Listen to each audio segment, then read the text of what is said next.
வெனிசுலாவின் அரசியல் மற்றும் பொருளாதார நிலப்பரப்பு மிகவும் சிக்கலானது, ஏனெனில் ஹியூகோ சாவேஸ் மற்றும் நிக்கோலஸ் மதுரோ போன்ற முன்னாள் அதிபர்களின் ஆட்சியில் ரஷ்யா மற்றும் சீனாவுடனான அதன் உறவுகள் நீண்ட காலமாகவே வலுவாகவும் நெருக்கமாகவும் உள்ளன.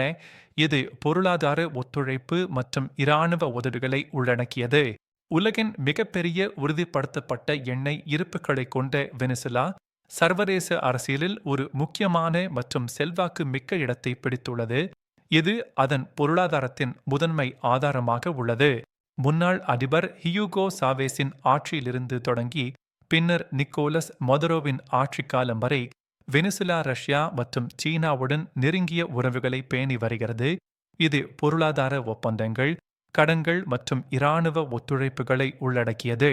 அமெரிக்கா மற்றும் மேற்கத்திய நாடுகளின் தொடர்ச்சியான தடைகள், தனிமைப்படுத்தல் மற்றும் அழுத்தங்கள் மற்றும் தனிமைப்படுத்தலுக்கு மத்தியில் வெனிசுலா ரஷ்யா மற்றும் சீனா உறவுகள் மேலும் வலுப்பெற்று பரஸ்பர நம்பிக்கையுடன் வளர்ந்துள்ளன. வெனிசுலாவின் பொருளாதார ஒத்துழைப்பில் சீனா முக்கிய பங்கு வகிக்கிறது. 2005 முதல் சுமார் $18 பில்லியன் முதலீடு செய்துள்ளது.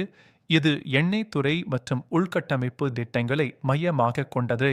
2000 முதல் 2021 வரையிலான காலத்தில் சீனா வெனிசுலாவுக்கு சுமார் $62 பில்லியன் கடன் வழங்கியுள்ளது. இவை பெரும்பாலும் எண்ணெய் துறை மற்றும் அதன் உற்பத்தி, பரவலாக்கல் திட்டங்களுக்கு அளிக்கப்பட்டவை. ரஷ்யாவும் வெனிசுலாவுக்கு கணிசமான நிதி ஆதரவை வழங்கியுள்ளது. அதன் அரசுக்கு சொந்தமான எண்ணெய் நிறுவனமான ரோஸ்நெஃப்ட் மூலம் PDVSA-க்கு $6.5 பில்லியன் நிதியுதவி அளித்துள்ளது. இது எண்ணெய் செயல்பாடுகளை வலுப்படுத்த உதவியது. இந்த முதலீடுகள் மற்றும் கடன்கள் வெனிசுலாவின் உலகின் மிகப்பெரிய எண்ணெய் இருப்புகளை அணுகுவதில் கவனம் செலுத்துகின்றன. மேலும் வெனிசுலா சீனாவுக்கு ஒரு முக்கியமான மற்றும் நிலையான எண்ணெய் சப்ளையராக உள்ளது. இது இரு நாடுகளுக்கும் பரஸ்பர நன்மையளிக்கிறது. இராணுவ ஒத்துழைப்பும் ஒரு முக்கிய அம்சமாகும். வெனிசுலாவின் இராணுவ உபகரணங்கள், டாங்குகள், விமானங்கள் உள்ளிட்டவை பெரும்பாலும் சீன மற்றும் ரஷ்ய வம்சாவளியை சேர்ந்தவை. இது அவர்களின் தொடர்ச்சியான ஆதரவை வெளிப்படுத்துகிறது. மனித உரிமைகள் மீறல்கள், ஜனநாயக அமைப்புகளின் பலவீனம், ஊழல் மற்றும் தேர்தல் முறைகேடுகள் குறித்து சர்வதேச கவலைகளுக்கு பதிலளிக்கும் விதமாக அமெரிக்கா வெனிசுலா மீது தொடர்ச்சியான மற்றும் கடுமையான தடைகளை விதித்துள்ளது. இந்த தடைகள் வெனிசுலாவின் பொருளாதாரத்தை கடுமையாக பாதித்துள்ளன, குறிப்பாக அதன் எண்ணெய் துறையை கணிசமாக பலவீனப்படுத்தியுள்ளன. இது நாட்டின் முக்கிய வருவாய் ஆதாரமாகவும் ஏற்றுமதி ஆதாரமாகவும் உள்ளது. அமெரிக்கா PDVSA மீது நேரடி தடைகளை விதித்துள்ளது. அதன் அமெரிக்க நிதி சந்தைகளுக்கான அணுகலை தடுத்துள்ளது. அமெரிக்க நபர்கள் அல்லது நிறுவனங்கள் அதனுடன் எந்த பரிவர்த்தனைகளிலும் ஈடுபடுவதை தடை செய்துள்ளது. அமெரிக்கா பல வெனிசுலா அரசு அதிகாரிகள், உச்சநீதிமன்ற நீதிபதிகள், தேசிய அரசியலமைப்பு சபை உறுப்பினர்கள் மற்றும் இராணுவ பாதுகாப்பு படைகளை சேர்ந்தவர்களுக்கும் தனிப்பட்ட தடைகளை விதித்துள்ளது. அமெரிக்காவின் வெனிசுலாவில் இராணுவ தலையீடு மற்றும் நிக்கோலஸ் மதுரோவின் ஆட்சியை வெளியேற்றியது ஆகியவை புவிசார் அரசியல் ரீதியாக பெரும் தாக்கங்களை ஏற்படுத்தியுள்ளன. குறிப்பாக தெற்காப்பிரிக்காவில் சக்தி சமநிலையை மாற்றியுள்ளன. சீனா மற்றும் ரஷ்யா வெனிசுலாவில் பெரும் அளவிலான முதலீடுகள் செய்துள்ளதால் அவர்களின் பொருளாதார, எரிசக்தி மற்றும் இராணுவ நலன்கள் இப்போது கடுமையான ஆபத்தில் உள்ளன.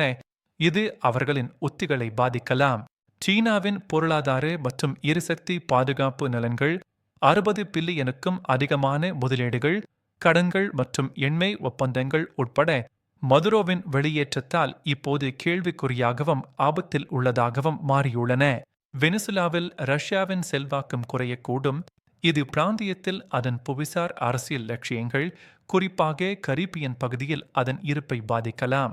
மதுரோ வெளியேற்றப்பட்ட பிறகு ரஷ்யா மற்றும் சீனாவுடனான வெனிசுலாவின் நீண்டகால உறவுகளின் எதிர்காலம் மிகவும் நிச்சயமற்றதாக உள்ளது. புதிய மாற்றங்கள் எதிர்பார்க்கப்படுகின்றன. அமெரிக்காவுடன் இணைந்து செயல்படும் ஒரு புதிய அரசாங்கம் ரஷ்யா மற்றும் சீனாவுடனான இந்த கூட்டாண்மைகளிலிருந்து விலகிச் செல்லக்கூடும். இது நிலையான ஒப்பந்தங்கள் மற்றும் வர்த்தக ஒப்பந்தங்களை மறுபரிசீலனை செய்ய வழிவகுக்கும். அமெரிக்கா வெனிசுலாவின் எண்ணெய் தொழிலில் அதிக செல்வாக்கை செலுத்தக்கூடும். கச்சா எண்ணெய் ஏற்றுமதியை சீனாவுக்கு பதிலாக அமெரிக்காவை நோக்கி திருப்பி சந்தை பாத்திரங்களை மாற்றலாம். புதிய அரசாங்கம் சீனா மற்றும் ரஷ்யாவுக்கு வழங்கிய வெனிசுலாவின் கடன்கள் $62 பில்லியன், சீனாவுக்கு மற்றும் பிடிவிஎஸ்ஏ கடன்கள் உள்ளிட்ட முதலீடுகளின் பாதுகாப்பு மற்றும் திருப்பிச் செலுத்தல் குறித்த கேள்விகளை எழுப்புகிறது. இந்த புவிசார் அரசியல் மாற்றங்கள் வெனிசுலாவின் எதிர்காலத்தை மட்டுமல்லாமல் உலகளாவிய சக்தி சமநிலை, எண்ணெய் சந்தை மற்றும் சர்வதேச கூட்டாண்மைகளையும் கணிசமாக பாதிக்கும் புதிய சூழலை உருவாக்கும்.